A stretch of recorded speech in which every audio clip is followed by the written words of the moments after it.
BFM Business, 18h, l'heure H. L'info, avec Jean-Christophe Roisset. Alors que vous reveniez de vacances ou que vous partiez en vacances, ce qui suit va vous intéresser, puisqu'on va s'intéresser à une tendance qui s'est développée depuis quelques années en France, c'est l'ubérisation de nos vacances. Alors selon une étude récente réalisée par YouGov, pour SellSquare, 33% des Français utilisent les plateformes de l'économie collaborative, comme Blablacar ou Airbnb pendant leurs vacances.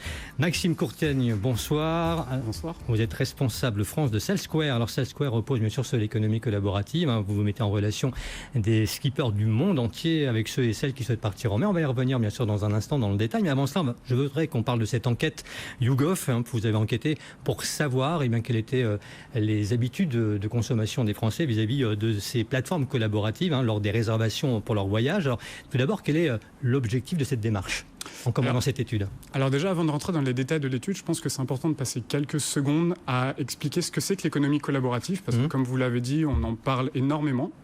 Mais c'est un concept qui reste encore un petit peu flou et mal compris par une grande partie de la population.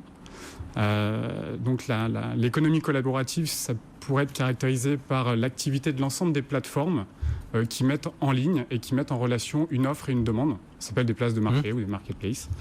Et elles peuvent proposer aussi bien des produits comme Amazon, des services comme Blablacar, mais aussi du contenu comme YouTube ou Wikipédia, on n'y pense pas forcément. Et ce qui les caractérise, c'est qu'elles ne sont pas propriétaires de l'offre qu'elles proposent. Ce sont des tiers, des particuliers, des professionnels qui vont proposer leurs services ou leurs biens sur cette plateforme-là. Et il y a de plus en plus de ces plateformes qui se développent sur tous les pans de l'économie, sur tous les secteurs, et notamment sur le marché du tourisme. Et avec chez SellSquare, en collaboration avec YouGov, on a voulu déterminer et quantifier le taux de pénétration de ces nouveaux usages dans le secteur du tourisme, parce qu'on le voit, on les utilise, mais on voulait réussir à mettre des chiffres sur une tendance qui Ces s'affirme. chiffres, venons-en, donc de plus en plus de Français utilisent ces plateformes du tourisme collaborative. 33%, c'est un Français sur 3. C'est énorme. Ces chiffres vous a étonné? C'est énorme, on ne s'attendait pas à ça. On s'attendait à un petit peu moins. C'est une proportion qui est encore plus importante chez les jeunes. Ça représente 44% des 18-34 ans. Le profil de la personne qui utilise ce genre de plateforme, c'est quelqu'un plutôt d'une classe aisée, cadre supérieur, parisien, plutôt jeune? Alors on a une forte tendance chez les jeunes. Vous l'avez dit aussi chez les CSP+. Et aussi chez les Parisiens, si on devait faire un profil type de cet utilisateur pour organiser ses vacances, ça serait le trentenaire qui gagne plutôt bien sa vie dans un environnement plutôt urbain. Et quelles sont les activités qui arrivent en tête? Alors, sans surprise, l'hébergement, avec 64%. Airbnb, c'est plus connu. Exactement. Le transport vient en seconde position, avec 47% des personnes qui l'utilisent. Donc là, on entend la location de voitures entre particuliers ou le covoiturage. Et ensuite, on a le voyage, pour 16% des gens, des Français, avec un marché qui a un énorme potentiel de développement parce que sous-pénétré. Et tous les indicateurs sont au vert pour penser que justement, il va y avoir un effet de rattrapage qui va s'opérer pour avoir un taux de pénétration qui soit beaucoup plus important. Principalement parce que les jeunes sont de gros utilisateurs déjà des plateformes pour organiser leur voyage, que ça répond parfaitement aux nouveaux besoins et aux nouveaux usages du voyage. Les voyageurs cherchent toujours plus de convivialité, d'authenticité et d'originalité dans leur démarche pour se changer les idées pendant leurs vacances. Enfin, il faut quand même préciser que la motivation principale dans ce que l'on lit dans l'étude, qui n'est pas vraiment une surprise, ce sont des motivations d'ordre économique à propos du coût, parce que il y a un partage des frais, donc c'est très intéressant pour ces personnes qui s'inscrivent sur ces plateformes. Exactement, pour 61% des Français, la raison économique est la raison principale. Vient en seconde position l'envie de découvrir une nouvelle façon de voyager. De sortir un petit peu des sentiers battus. Alors ça, c'est une tendance qui émerge depuis peu en fait. Et c'est sur cette tendance que vous surfez un peu avec les voiliers, avec SellSquare. Expliquez-nous un peu comment fonctionne votre plateforme. Exactement. Alors, cette tendance, c'est vouloir sortir des sentiers battus, vivre une expérience authentique avec un local. Avec un skipper. Alors, comment ça marche concrètement? Exactement. Alors nous, on référence sur la plateforme des skippers du monde entier qui vont proposer sur la plateforme des places à bord de leur voilier. Et ils vont vous faire vivre une aventure vraiment authentique, vraiment unique en mer, qui s'adresse à n'importe qui, en allant vous faire découvrir la petite crique.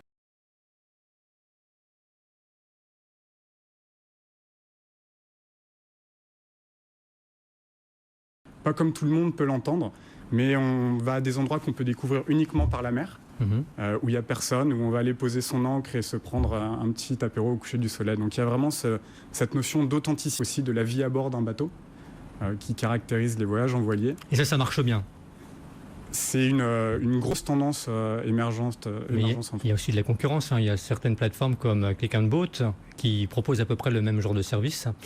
Donc il n'y a pas un peu de concurrence quand même dans ce secteur, non? Alors, Click & Boat, ils font de la location sans les gens. Alors que moi, je peux très bien, donc, comme je ne sais pas du tout skipper, donc je peux tout à fait... Vous correspondez à 60% de nos voyageurs. Programmer un petit voyage avec un skipper, donc avec n'importe quel bateau, c'est quand même une niche. L'idée, c'est d'avoir une offre qui soit le plus large possible pour répondre aux besoins de tous les voyageurs qui arrivent sur la plateforme. Alors, un mot quand même de l'action des pouvoirs. Le projet de taxer bien sûr les plateformes, l'économie collaborative, Blablacar, Le Bon Coin, Airbnb sont dans le viseur des députés. Est-ce que ça vous inquiète? Le monde dans lequel on vit bouge et évolue. Il est normal que les lois évoluent dans ce sens aussi. Ça ne nous inquiète pas. Je pense qu'il faut trouver un bon terrain d'entente et faire en sorte que l'innovation ne soit pas pénalisée. Vous attendez quoi des pouvoirs publics? Plus de réglementation, plus de soutien à l'économie collaborative? Pour une plateforme comme la vôtre, par exemple? Toujours plus de soutien, évidemment. Ensuite, je pense que c'est important de ne pas faire peser toute la responsabilité de cette taxation et de cette nouvelle loi sur les plateformes, mais d'être dans une démarche de responsabiliser tous les Français et tous les utilisateurs, parce que comme on peut le voir dans cette étude, c'est une tendance qui touche absolument tous les Français. Et tout le monde doit justement être responsabilisé sur ces nouveaux usages. Alors quels sont vos projets à court terme, très rapidement, puisqu'il nous reste quelques secondes? Alors on a une levée de fonds qui est en projet pour le début septembre. Parce que la précédente remonte à quelques années déjà. Et exactement, on a déjà levé 3 millions d'euros. On cherche une série A de 3,5 millions à partir de septembre, avec aussi l'objectif de développer de nouveaux pays. Donc c'est pour vous étendre à l'étranger, à l'international. Exactement. Donc vous êtes en préparation là, vous êtes en train de constituer un tour de table? Exactement. Donc on n'en sait pas plus pour le moment. Continuer à développer. Ça sera annoncé quand? Ça sera annoncé quand?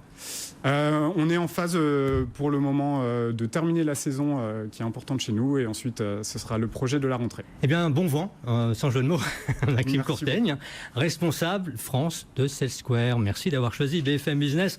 Restez avec nous dans quelques instants. Ce sera Karine Vergnol pour nous accompagner avec le débat Innover pour le commerce.